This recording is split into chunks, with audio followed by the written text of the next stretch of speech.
Hello and welcome to some more Star Citizen. Today looking at the latest PTU patch 3.6.0k, looking at its patch notes and sort of like the state of the PTU at the moment, some thoughts on that.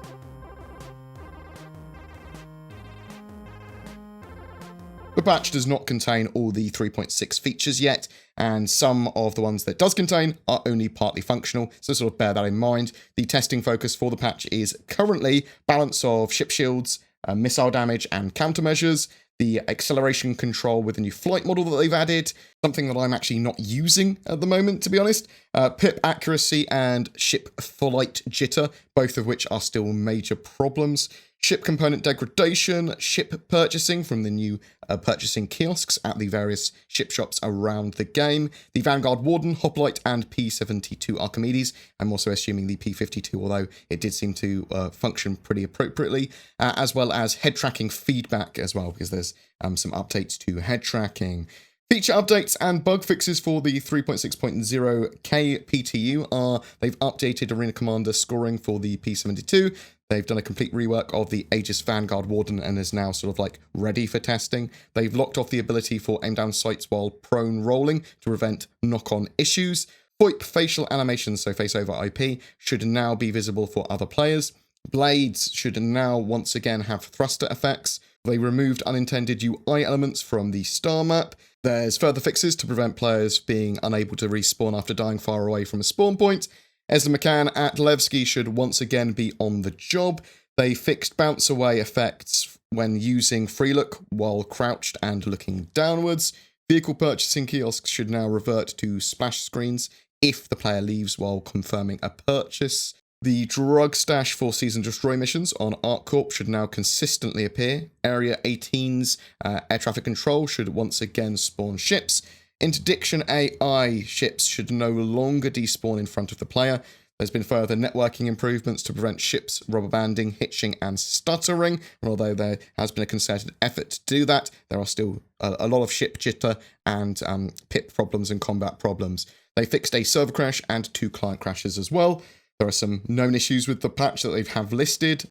Wallace Klim and Recco Battaglia are unresponsive. That's not great if you want to do any of their missions. The updated criminality and law system is only partially implemented, with some missing behaviour and elements that they will be adding in later. They are not taking feedback on that topic just yet of the law system and criminality. Textures will display across the visor on some helmets.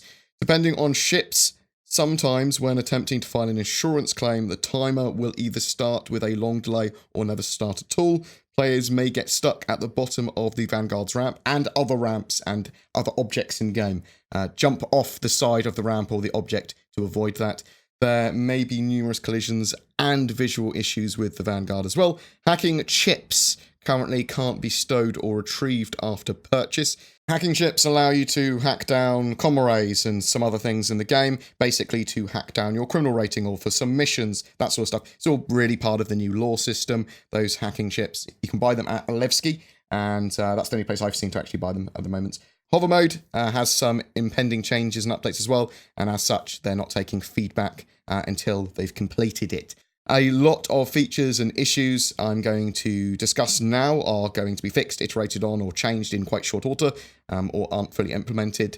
So bear that in mind, but I thought I'd give my insight to current gameplay in 3.6.0k PTU anyway, as that's probably why you're here for the video. The Vanguard loadout is actually pretty much the same loadout that it previously had. They might have balanced some of its weapons a bit better. Obviously, they are changing stuff like that all the time, so I'm going to reserve judgment a bit longer on it. The rework looks cool, but the issue I personally had with the Vanguards were the loadout and balance of the ship, not the way it looked. I didn't mind the way it looked. I thought it looked all right before. It does look much better now, admittedly, and its interior modules make more sense. But the actual weapons loadout and stuff, it needs to come into its own. It needs to be a viable combat, sort of a heavy long-range fighter. There are still several major issues causing jitter and physics grids breaking up and pips to be inaccurate, so they need to get some of that fixed, really. If AI can be working and not jittering around, and pips for combat when you're aiming can be accurate enough, then 3.6 will be a reasonably good patch, or very good patch. It will have a lot of gameplay to it.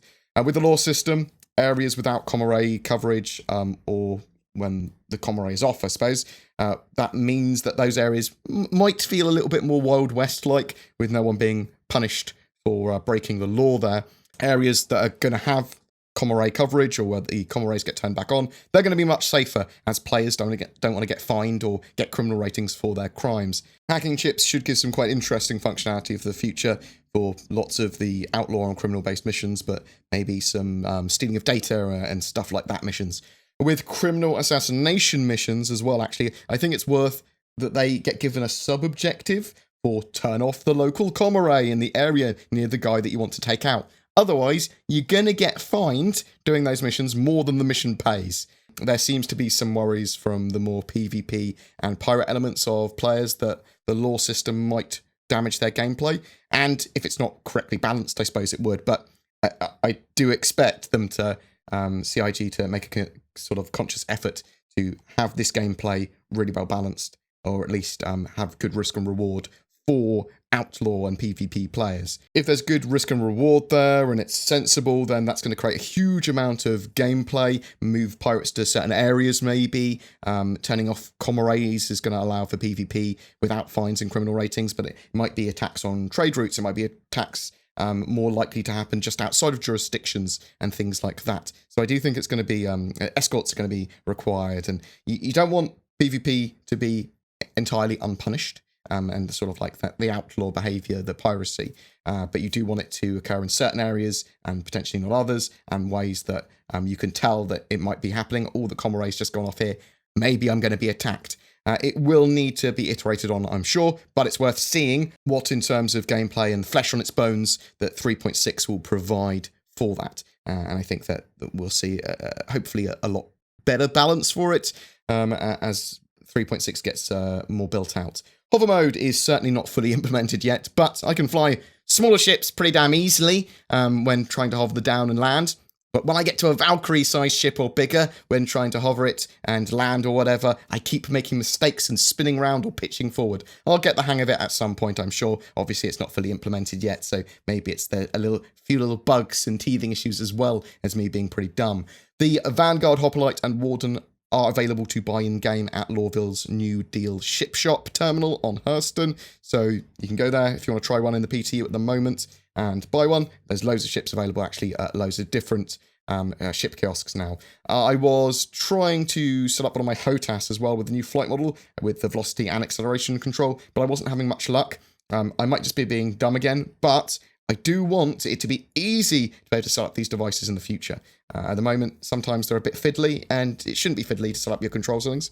Star map quantum travel seems to require you to currently jump, in at least some ships, to nearby rest stops and hop between them to get from planet to planet, rather than being able to actually just go, I want to go straight here. You have to manually put in some sort of like waypoints effectively. So I have to travel from here to L1's rest stop before moving to the Hurston 2 rest stop or whatever before I get to actually Hurston.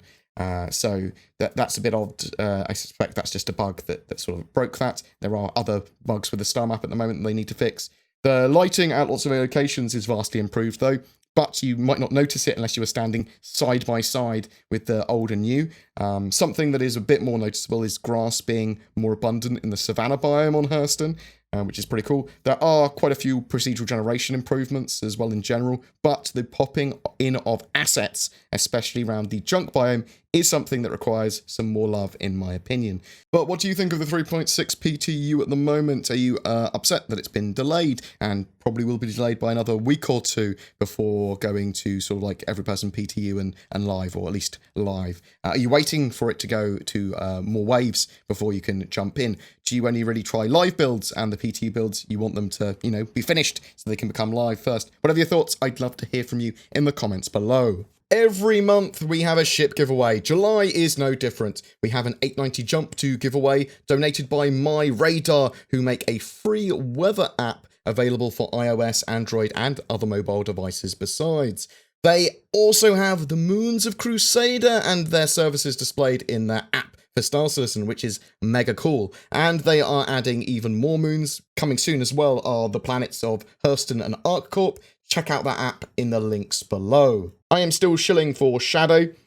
and NordVPN. So Shadow, that allows you to have a high-spec gaming and Windows 10 environment subscription service streamed to any device, old PC, laptop, phone, that sort of stuff. It's great for Star Citizen and any other modern game, and for people that want a Windows 10 sort of environment on the go. They do keep on updating their software and their hardware, so you don't have to worry about that. Also, I use NordVPN, which is a really useful VPN for security, privacy, or accessing websites more easily. It also has a lot of advantages over free VPN services, and it is still mega cheap. I use the code BoredGamer for Shadow or NordVPN to get a discount. Thank you for your continued support and love, especially from Robert Johnston, Huntress, Dalamars, Vampirist, Gear Khan, Cat Astros Mega, Andy Green, Mill, and Snarky. You guys and girls are not just the best, but you're also my executive producers for the month of July, and you've gone beyond all possible sense financially in supporting the channel, so genuinely thank you very much. It is amazingly appreciated. If you do have any questions or ideas for content, organizations you want me to check out, or just want me to say hi to you, or you want to say hi, leave a comment below and I will try and read it and get back to you. Also, feel free to check out my Discord and my Reddit and my Facebook page and my Instagrams. I know lots of stuff down below if you're interested in any of that, but whatever, take care guys, and I'll see you in the verse.